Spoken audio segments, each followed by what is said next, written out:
Hi everyone, welcome to CP Educational for You YouTube channel.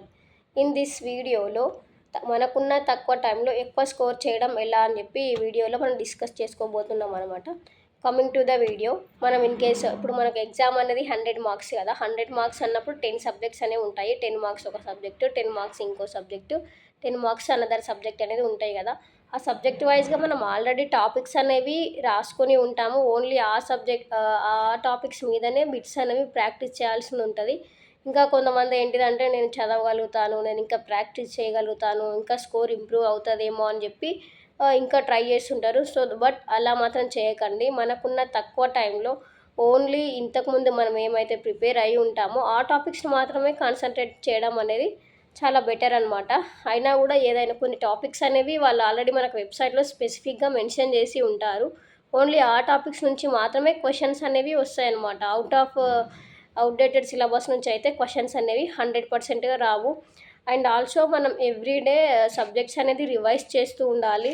At least ఒక 2-3 hours అనేది mock test రాయడం అనేది చాలా బెస్ట్ అనమాట. మాక్ టెస్ట్ ఇవ్వడం వల్ల మనకు అక్యురసీ అనేది తెలుస్తుంది, ఎక్కడ మిస్టేక్స్ ఎలా చేస్తున్నాం అనేది తెలుస్తుంది, చేసిన మిస్టేక్స్ని రెక్టిఫై చేసుకోవడానికి చాయిస్ అనేది ఉంటుంది, టైం మేనేజ్మెంట్ అనేది కూడా తెలుస్తుంది. సో డెఫినెట్గా ఎవరైనా కూడా మాక్ టెస్ట్ రాయడం అనేది చాలా ఇంపార్టెంట్ అనమాట.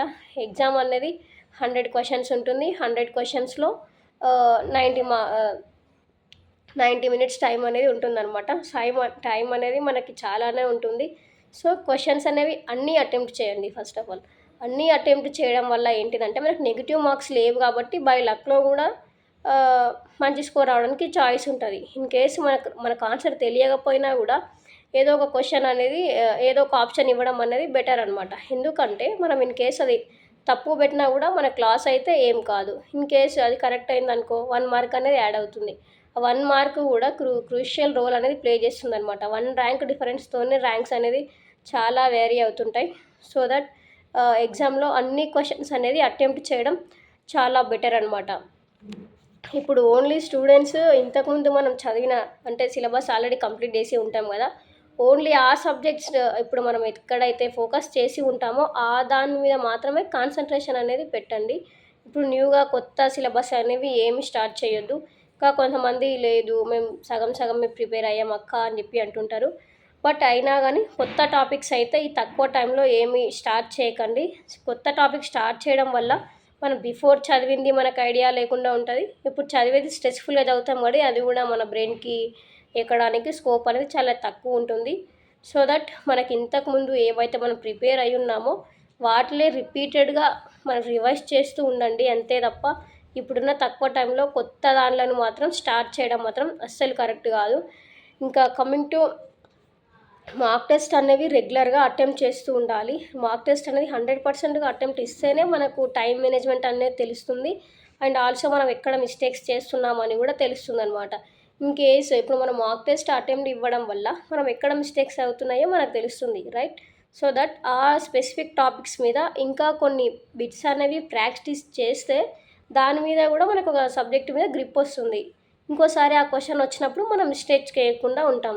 సో దట్ ఎవ్రీడే అట్లీస్ట్ ఒక 2-3 మాక్ టెస్ట్ అనేది ఇవ్వడం చాలా ఇంపార్టెంట్. ఇంతకుముందు మనం చదివిన బిట్స్ ఇప్పుడు సబ్జెక్ట్స్ ఉంటాయి కదా, సబ్జెక్ట్ వైజ్ బిట్స్ అనేది ఫస్ట్ ప్రాక్టీస్ చేయండి. ప్రాక్టీస్ చేసిన తర్వాతే నెక్స్ట్ మాక్ టెస్ట్ అనేది ఇవ్వండి. మాక్ టెస్ట్ ఇస్తే మనకి ఎక్కడ మిస్టేక్ జరుగుతున్నాయో తెలుస్తుంది. ఆ మిస్టేక్స్ అయిన ఏరియాలో మళ్ళీ ఇంకొన్ని బిట్స్ అనేవి ప్రాక్టీస్ చేస్తే గుడ్ స్కోర్ అనేది రావడానికి అనేది స్కోప్ ఉంటుందన్నమాట. So first of all questions మాత్రం అన్ని క్వశ్చన్స్ని అటెంప్ట్ చేయండి. 100%గా అటెంప్ట్ చేయడం అనేది చాలా బెనిఫిట్. ఇంకా ఎగ్జామ్కి వెళ్ళేటప్పుడు డాక్యుమెంట్స్ అనేవి మనకు హాల్ టికెట్ కావాలి అండ్ ఆల్సో పాస్ ఫోటో, ఒక identity proof Aadhaar card, voter ID, PAN card, driving licence, whatever it may be 3 documents అనేవి 100%గా తీసుకెళ్ళండి. ఒకటి ప్రూఫ్ కోసం, ఇంకొకటి మీ ఫేస్, ఇంకొకటి ఆధార్ కార్డ్ అనమాట. హాల్ టికెట్ 100%గా తీసుకెళ్ళాలి. హాల్ టికెట్ అనేది కొంతమంది మొబైల్లో తీసుకెళ్ళడం అలాంటివి మాత్రం చేయకండి. ఫిజికల్గానే తీసుకెళ్ళడం అనేది మోస్ట్ ఇంపార్టెంట్. ఆన్లైన్వి ఎలాంటివి కూడా ఎక్విప్మెంట్స్ తీసుకెళ్ళకండి. లైక్ మొబైల్ ఫోన్స్ అయి ఉండొచ్చు, ఇయర్ బడ్స్ అయి ఉండొచ్చు, బ్లూటూత్ అలాంటివి ఏవి కూడా తీసుకెళ్ళొద్దు ఎలక్ట్రిక్. ఓన్లీ ఒక hall ticket and pass photo, Aadhaar card, ఒక పెన్ కూడా తీసుకెళ్ళడం బెటర్. అవసరం లేదనుకుంటే వాళ్ళు మనకే ఇచ్చేస్తారు. సో ఇంకా ఎగ్జామ్ ఉంది అని చెప్పి ఇప్పుడు ఎగ్జామ్ దగ్గర వస్తుంది. సో దట్ చాలా ఎక్కువ కొంతమంది ఏం చేస్తుంటారంటే ఎక్కువ టైం ప్రిపేర్ అవ్వడానికి చూస్తుంటారు. ఎక్కువ టైం ప్రిపేర్ అవ్వడం వల్ల మన మైండ్ అనేది స్ట్రెస్ తీసుకుంటుంది.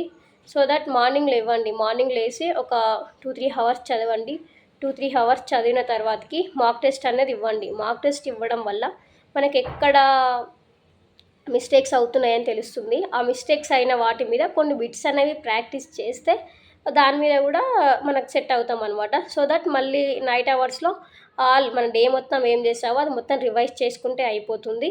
కొత్తగా ఏవైతే ఇంకా స్టార్ట్ చేయొద్దు. ఇంతకుముందే మనం ఏమైతే నేర్చుకున్నామో వాటి మీదనే కాన్సంట్రేషన్ అనేది పెట్టండి. న్యూ సబ్జెక్ట్స్ అనేవి స్టార్ట్ చేయొద్దు. ఎగ్జామ్‌లో హాల్ క్వెషన్స్ అనేవి అటెంప్ట్ చేయండి. నెగెటివ్ మార్క్స్ లేవు కాబట్టి బెటర్. ఒక్క చిన్న 1 మార్క్‌తో కూడా ర్యాంక్స్ అనేవి చాలా వేరీ అవుతుంటాయి. సో దట్ అన్ని క్వెషన్స్ మనం అటెంప్ట్ అయితే చేయండి.